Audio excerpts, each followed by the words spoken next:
మా వాడు 6th వచ్చాడండి. స్కూల్ మార్చాలి. ఎన్ని ఫెసిలిటీస్ ఉంటే ఏం లాభం? సబ్జెక్ట్లో అసలు స్టాండర్డ్సే లేనప్పుడు. మా అమ్మాయి స్కూల్లో అకాడమిక్స్ ఓకే అండి, కానీ అది తప్ప ఇంకేమీ లేదు. గ్రౌండ్ చాలా బాగుంది, కానీ వేరే యాక్టివిటీస్ చాలా వీక్. కంగారు పడకండి. రెసిడెన్స్ స్కూల్స్ తో మంచి చదువుతో పాటు all round development. Right age లో రైట్ ఫౌండేషన్ తో రెసిడెన్స్ స్కూల్స్ ఇప్పుడు హైదరాబాద్ అంతటా. మాట్లాడతారా? Okay okay okay.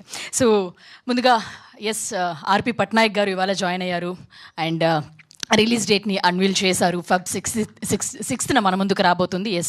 ఆయన మాటల్ని వినేద్దాం. ఎలా అనిపించింది సార్ ఇప్పటివరకు మీరు విన్న కంటెంట్ కానీ చూసిందంతా?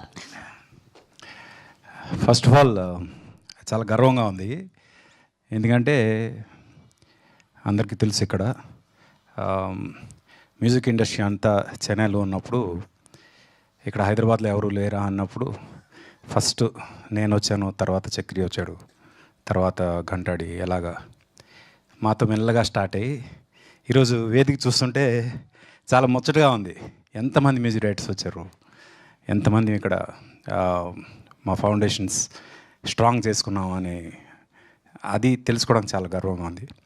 అయితే ఈ టైంలో కీరవాణి గారు, మణి గారు వీళ్ళని కంపల్సరీ థ్యాంక్స్ చెప్పాలి. ఎందుకంటే చెన్నై నుంచి వాళ్ళు ఇక్కడికి షిఫ్ట్ అయిన తర్వాత చాలామందికి చాలా లైఫ్లు ఇచ్చారు, చాలామందికి సింగింగ్ అవకాశాలు ఇచ్చారు, చాలామందికి ప్రోగ్రామింగ్ అవకాశాలు ఇచ్చారు. వాళ్ళందరూ ఈరోజు మ్యూజిక్ డైరెక్టర్స్ అయ్యారు. అలాంటి ఎంతోమంది సింగర్స్ మా వాళ్ళంతా ఉన్నారు. వాళ్ళందరూ ఈరోజు ఎస్టాబ్లిష్ అవ్వడానికి ఎంతోమంది కారణం. And this makes us feel proud. ఈరోజు ఇలాంటి ఒక రవి, చందు మీ ఇద్దరు మంచి అంటే ఒక మ్యూజికల్ ఫిల్మ్ చేశారు. కీరవాణి గారు లాంటి వారిని ఒప్పించి మీరు పాటించగలిగారు. అదే మీ పెద్ద అచీవ్మెంట్ ఇది.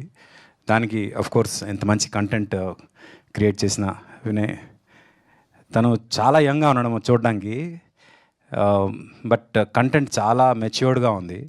ఒక ఇన్ఫీరియారిటీ కాంప్లెక్స్ని అధిగమిస్తూ ఒక మనిషి ఎలా ముందుకెళ్ళాలి అని చెప్పే ఒక ఇన్స్పైరింగ్ స్టోరీ అది. అది చాలా చాలా అవసరం ఇప్పుడు సొసైటీలో. ఇప్పుడు ఈ ప్రతి చిన్నదానికి ఇన్ఫీరియర్ అయిపోతూ సూసైడ్ వరకు వెళ్ళిపోతున్న జనాలకి ఇలాంటి సినిమాలు ఇన్స్పైర్ చేయాలి, ముందుకు తీసుకెళ్ళాలి. లేదు, నీలో ఉన్న లోపం నీకు స్ట్రెంగ్త్ అవ్వాలి, దాన్ని తీసుకుని నువ్వు ముందుకెళ్ళాలి అని చెప్పగలిగే సినిమాలు రావాలి. దానికి ఇది ఒక పునాది అవ్వాలని కోరుకుంటున్నా. Good luck. వీళ్ళని ఈ యంగ్ టీమ్ని ఎంకరేజ్ చేసిన గోపాలకృష్ణ గారికి ప్రత్యేకంగా అభినందిస్తున్నా sir. Good luck, good luck. అలాగే Vamshi, you did a good job, keep it up. అంటే కళ్ళతో యాక్ట్ చేయడం చాలా కష్టం, అది నేను చేశాను కాబట్టి నాకు తెలుసు. అండ్ కళ్ళు ఉంటూ కళ్ళని వేరేగా చూపిస్తూ చేయడం చాలా కష్టం. అది అందుకు కంగ్రాచులేషన్స్ అమ్మ. Good luck to you, to India. Good luck, God bless, and all the best to the entire team. February 6th థియేటర్లో కలుద్దాం. Good luck. Thank you RP Patnaik garu, మీ గ్రీటింగ్స్ని తెలియజేసినందుకు thank you very much. And ముందుగా ఇప్పుడు చందు, రవి గారిని ఇద్దరిని కూడా కలిపి మాట్లాడవలసిందిగా రిక్వెస్ట్ చేస్తున్నాము. కంగ్రాచులేషన్స్ తెలియజేస్తున్నాము ఇంత మంచి అప్లాస్ మీ వర్క్కి. థ్యాంక్ యూ అండి.